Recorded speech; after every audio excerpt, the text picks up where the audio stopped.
Well, here's a question for you. Have you ever heard of an electronic or an electric cigarette? Well, believe it or not, they do exist. Companies overseas and on the internet are selling devices that let smokers get a hit of nicotine without the cigarette. And we are not talking about some nicotine patch. These are actual devices that look and feel like real cigarettes. But get this, there is no tobacco, no dirty smoke or tar. It sounds like they might be able to help a lot of people, right? Casey Stiegel with the news live in Los Angeles. So a lot of people have that oral fixation. So are they getting that oral fix out of this?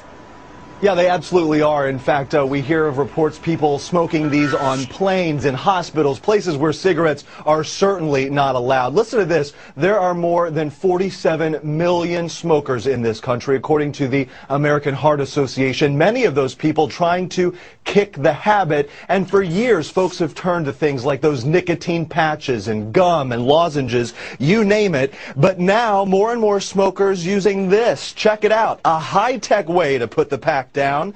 Electric cigarettes have been popular for some time throughout Europe and other parts of the world, but now the trend, though instead of lighting it, it is powered by batteries that you charge, and it contains a liquid form of nicotine that is heated and then vaporized when you puff on it, even simulating smoke. It's a feel-good product. Every smoker has been bashed for years about how bad it is for them and those around them, and this eliminates that, so it kind of takes that weight off of their shoulders that they've been experiencing by the social stigma surrounding smoking.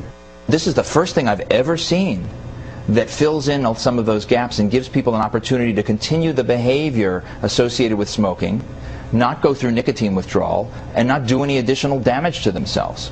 Because nicotine in and of itself doesn't cause disease.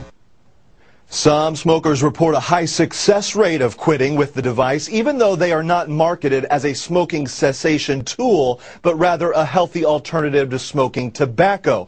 But there are a few problems. The U.S. Food and Drug Administration warns that these products may not be safe. The FDA declined an on-camera interview, but did release a statement to Fox News this week saying they are not approved to be legally marketed in America, and there are health concerns because you cannot regulate how much nicotine you get.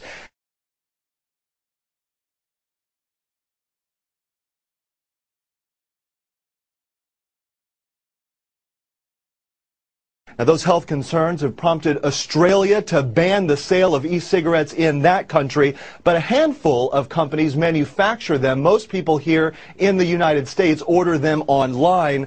They cost between $75 and $150. You know, I got a really smart floor crew here, and they just pointed out a really good observation that the FDA is worried that these things might not be safe as opposed to a cigarette. I mean, really? Yeah, but they say that when you look at the other smoking cessation tools like the patch and things like that, you get an exact milligram of how much nicotine is in those products. They say there's no way to measure it, but of course, pretty much anything could be better than a cigarette. So I would think who really so. knows, Julie? All right, Casey Stiegel, thank you very much.